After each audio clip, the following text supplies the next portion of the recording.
Geez, I was almost getting excited there for a minute. Okay, so the first thing I've got to do, I know the green light is on up there. You see that green light? Usually you'll see a green light somewhere. It might be there, it might be kind of on the side or something like that. I know the power is up there. So I'm going to find the electrical panel and find the associated electrical breaker to turn those off. And usually you'll find that this one breaker, if it turns off one, usually it'll turn off all of them. Now I got a two-story house here, and once I do the smoke alarms down here, I'm going to have to check and not make the assumption that the other ones upstairs are turned off. I'm going to look at the lights and go through the whole process, and they might be on a separate breaker. So look for that in your electrical panel. Sometimes they're not even listed as smoke alarm, you know, for that circuit. It might be underneath something else, a lighting circuit or something. You're going to have to look through your electrical panel and, you know, flip a breaker, come back out and look. Now see, right there I saw that clear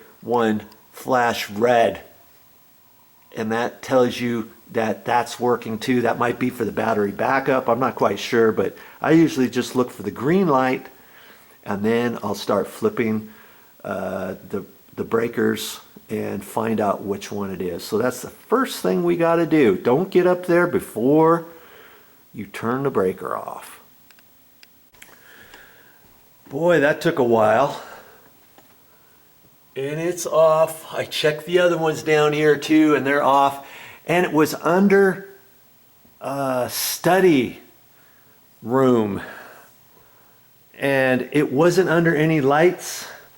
Usually it's under light circuit, or it might specifically show smoke alarms.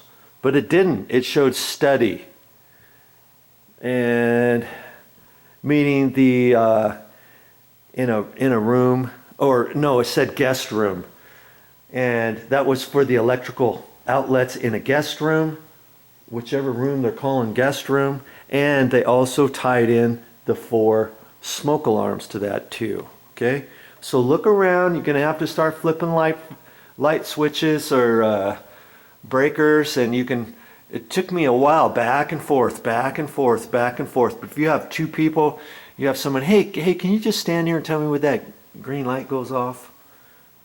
You can do something like that too. Okay, so we got it off. Now I've got to get my nail bag, and we're ready to install these. And what do I need? What I need, do you need to have a nail bag with all the tools and stuff in there? No, I think you might be able to get it with just just a Phillips screwdriver. But I'll see, you know, with the wire nuts, I might need something else up there. But generally, just a limited amount of tools. Hey, you can do this.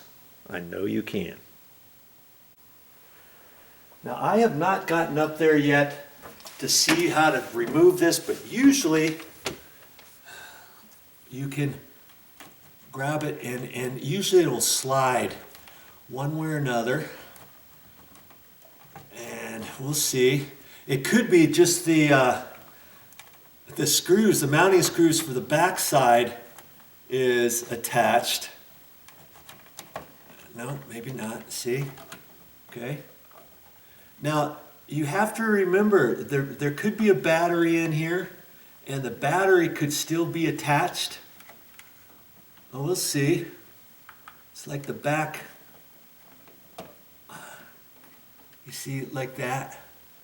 We're just gonna kind of pinch this and pull that out of the back. It hooks in to some wires back in there, and that's all you're gonna have. That's all you're going to have so far. And on this particular one, let's take a quick look at this.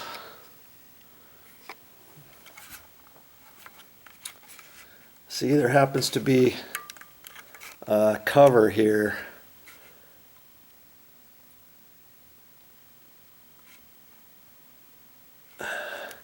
I'm thinking that pops open, and maybe there's the battery in there. Sure enough, see? There's the battery. And I'm not gonna, before I do too much, you know, I'm going to install one, and then I'm going to disconnect this battery from here, because if you don't, this thing could start chirping. And you're thinking, what the heck is that? See, that one does it there. Sometimes there's a little side thumb turn thing, or a thumb clip or something that you depress, and maybe this whole side pops out and the battery's there, or something like that, okay? Now see this one here? Look at that. See right there, what's the date? 2001, April 18th, 2001. This thing is 17 years old, and after 10 years, the manufacturers suggest, now I don't know if that's something by law or what, but they suggest, you can look it up, and most of them suggest or stipulate that you need to replace these every 10 years. And I was going to see if it said it on the back, and I'm not seeing anything on here that says that. I read that on a unit one time, and I'm very adamant about the fact that if these are older than 10 years, even though this might still be working and it's hooked up to the electrical up there and the battery's still working, you replace the battery, even if you replace the battery with a 10-year lithium battery, let's say, they've got those. I think I've seen them at the store, like a 5-year lithium battery that looks like a 9-volt battery that you just put in the back. But even something like that, hey, if it's over 10 years, I am not going to keep it. And I think it's in the directions to a unit or something, or you find it online or something like that, okay? So now we've got this right here, and this is just the backing plate, and it's generally attached with two screws right here. And see, I don't even have to take those screws out. I could do that and then just twist this and pull this down. Okay, that's just your little backing plate. And now I can get to this and see how it's hardwired with your wire nuts. Now I'm going to pull those out. I've got to pull these down to get to them. And generally there's 3 different ones. Well, I'll have to look here. Here we've got a black, yellow, and a white. And see, the white is pushed. Oh, good Lord! They got it pushed up there. And there's 2 more wire nuts up there. And they got this box kind of packed down in there. And I'll have to see. Oh, okay, they got 2 more wire nuts. One is the white wires. Here's the white wires, and one is hooked up and connecting all the ground wires together. They could have done that with just a crimp coupling and attached the ground wires all together with that. But they've done it with the wire nut. Okay. Well, that's what you got so far, just like that. Now, before I disconnect all that, let's take a look at the brand new one down here on the floor.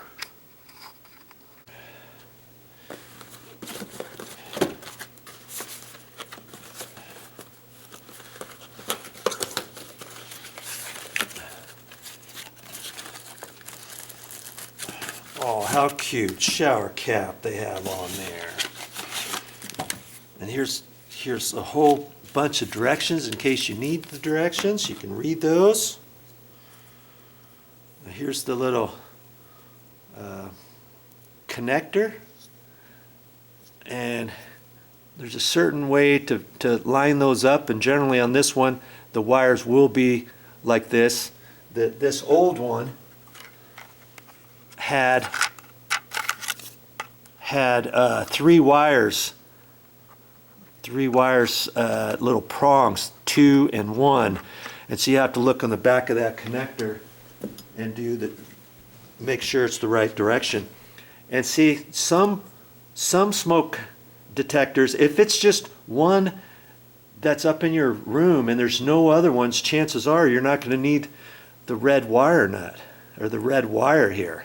And so they just kind of have that sort of capped off. See, they just put this little deal on there. Because if yours is only connected with the black and the white, then you don't need the red. So you just kind of leave that up there in the box and leave it like that. Okay. This is a dust cover in case you've got brand new construction, or let's say you're painting or sanding sheetrock and you're doing some sheetrock repairs, and you put your smoke alarm up there, and then you've got dust up there. Well, you can put this dust cover on there, you know, until you get everything hooked up. See, this says drywall. All construction. Do not remove dust cover until all construction has been completed for at least 24 hours. Drywall, painting, varnishing, mounting plate install, etc. Construction dust and chemicals can cause contamination and false alarms. Okay. Warning: dust cover must be removed for alarm to operate. Okay. So you can keep this for future use. I usually keep them and we'll put them somewhere. Okay. Now see, on the side of this, you can put your date. Here's the replace date, so you can add 10 years from today's date, you know, and then you just leave that on the side. When it gets installed, I kind of put that towards the wall or something like that, depending how this twists on and that sort of thing. Okay, so I'm going to put the date. And you can see, this says replace by. So if whatever today's date is, add 10 years to it, and then you can put the date and stick it right there. Okay. That's a good place for it. You could write it down here on the back if you wanted, but that's an easy place on the side. Now see, there it was. I thought there was something. Replace by, and then here's the date of install. Here's a little tape piece, date of install. So I can just put the date on there and not do that one, or vice versa, or both of them, whatever. Here's my mounting bracket. And this should fit. They give you 2 different size mounting bracket holes. And so you can just leave the screws up there and leave them stuck down. These obviously are for a bigger electrical junction box up there. Maybe it's a 3.5 inch metal box, maybe it's a 4 inch plastic box, or you know, something of that nature. But generally, you can get this to install up there. Okay, so I'm going to put the dates on here, and generally I'll do that with a pen. Don't do it with a pencil, do it with a pen. And I happen to have a pen right here, so I'll do that real quick and we'll get on with it.